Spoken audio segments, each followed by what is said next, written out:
In goes the nade, and that's the challenge that we wanted, Des. I don't want TSM able to play for free up there.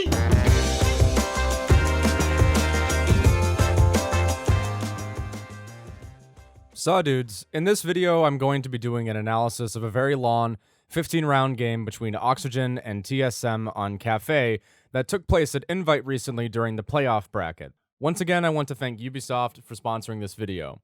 You'll see some similarities and some distinct differences between this match and some of the games coming for NAL beginning on June 15th. To follow along, check out the NA Siege Twitter account at R6esportsNA at the link in the description. And if you want some in-game swag to represent your favorite teams, you can do so by checking out their cosmetics in the in-game shop. Regional League sets and team items contribute to the respective organizations with 30% of the net revenue. This was one of the most competitive sets of games I've seen, going all the way to the wire. Oxygen ultimately got 2-0'd, losing 5-7 on Clubhouse during this series, but just saying that they got 2-0'd doesn't really do their efforts justice. The games were very close. Doing a video on the entire series would require me to spread my analysis a bit thin, so I'll be keeping it confined to just this Cafe game. One of the reasons that I lose my marbles whenever people randomly ask, should I play Operator A or should I play Operator B in Twitch chat, is because it's such a vague question that doesn't really take into account a ton of things. It'd be like asking, should I call running plays or should I call passing plays? With no context. Should you play long ball or wing play? Should you use your bishops or should you use your knights?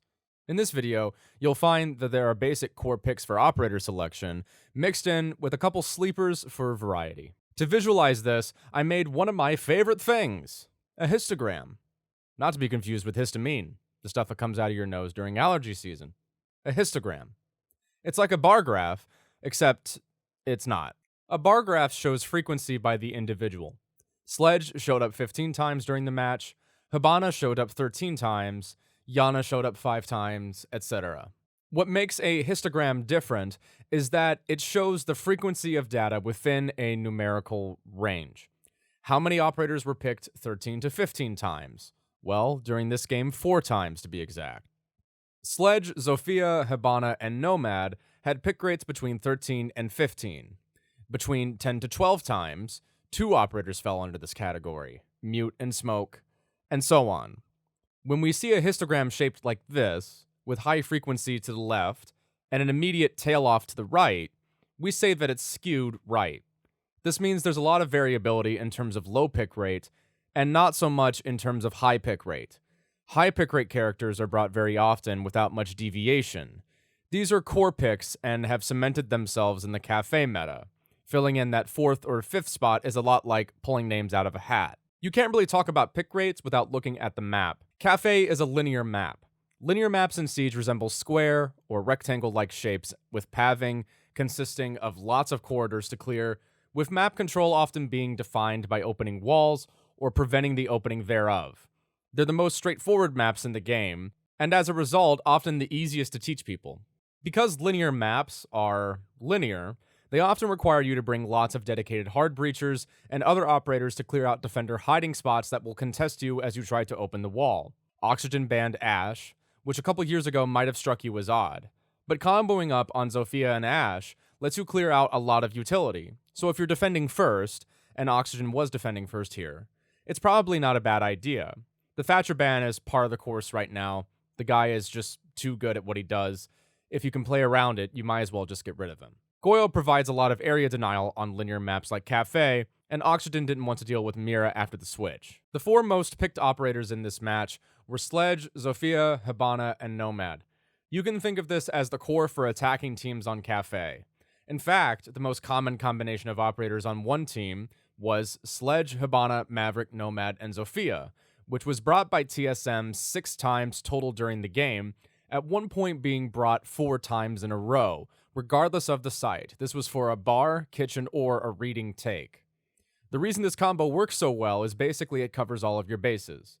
Zof is a dedicated entry fragger with gadgets that are tailored to getting rid of key positions guarded by deployable shields, and Sledge can flush these same people out with frag grenades. But because Cafe is separated by so many soft floors, it's important to have some kind of vertical player on the board to create lines of sight onto the bombs below. He's also obviously useful for getting the hatches on top of the building.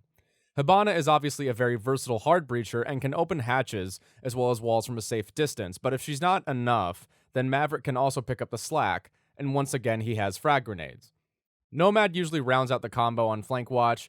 Because Cafe is so dependent on quarter play, she's an easy solution to an ever-present problem for attackers, blocking flanks of the defenders with hard-to-contest doorways. TSM was much more strict with their attacker lineup, whereas Oxygen opted to spice things up a little bit with some more unorthodox picks, but I'll get to those later. On defense, there was a lot more variability. Mute and Smoke were the two most picked defending operators, providing shotguns for site setup and intel and area denial in convenient, utility-focused packages with SMG-11s, of course. Once again, it's pretty hard to get rid of Jaeger. Even if they gave this guy a slingshot instead of a 416, the necessity for attackers to bring frag grenades, as well as Zofia, is a big deal. There was more variability present on defense, depending on the site. Maverick and Mozzie were also common picks. Maverick was essential to TSM's strategy of attacking, whereas Oxygen opted for other picks more often. Whenever Mozzie was around, he accompanied Mute for tons of drone denial. Though there were plenty of times Mute got mileage on his own. On the other end of the chart is where the variability really kicks in. 5 different operators are present within the pick rates of 4 to 6. Maestro, Wamai, Yana, and Malusi. 3 of those operators are defenders. Yana was more of Oxygen's strategy though, providing another set of frag grenades and intel that accompanied a more aggressive attacking style. Now, this is where things get complicated. Between the ranges of picks from 1 to 3, either rarely occurring or only occurring once, there were 11 different operators. I'll go through them one by one. Bandit had 3 picks, which should tell you who was responsible for denying walls on Cafe. Mute. Sometimes Bandit would be around for TSM's defenses on Kitchen, specifically for Kitchen. Bandit would get the main walls, while Mute and Mozzie helped with drone denial. Aruni had brief appearances with 1 apiece on Oxygen and TSM. Frost managed to get vertical caught in a frost trap twice, in rather unlucky circumstances. She was a sleeper pick that would put her frost mats on the Heaven balcony rappel and right behind the cigar desk. Ella had a brief window of play as part of a couple of bar defenses for Oxygen, but got rotated out after round 3. IQ showed up on a couple of Oxygen's attack rounds, but got rotated out after a loss on a bar attack in round 9. Vigil had a very brief but important appearance for 2 successful kitchen defenses by Oxygen. It's a bit hard to keep bringing Vigil round after round, considering the attackers can compensate for it with a very aggressive top-down take. And now for our one-hit wonders. Castle had 1 appearance on a TSM bar defense that didn't go well. Dekebi showed up on a kitchen take for Oxygen that didn't go well. Gridlock showed up once for another Oxygen kitchen take that also didn't go well. I'm not sure what swapping the grid out for the Nomad was for, maybe just to mix things up a little bit. But in the current meta, it's hard to justify bringing a Gridlock over a Nomad, as Nomad is just more efficient at crowd-controlling flanking defenders, because the positioning of her air jabs can't be dealt with unless you have an impact grenade, whereas Gridlock's tracks can be simply shot out from a distance. Jackal showed up for 1 of TSM's kitchen attacks. Didn't go well. And finally, Cade had a brief appearance for a bar defense by Oxygen that, wait for it, didn't go well. So it seemed to be a recurring theme that switching it up didn't necessarily mean it was a good idea. Of course, there's another component of this story that's not getting talked about. The operator pool for this game was very limited when you compare it to the entire arsenal of operators these teams had at their disposal, which isn't uncommon at this level of play, but with 25 different operators, that left another 33 completely out of the equation. So it's not about what's different, it's about what works. Difference for the sake of difference doesn't mean anything.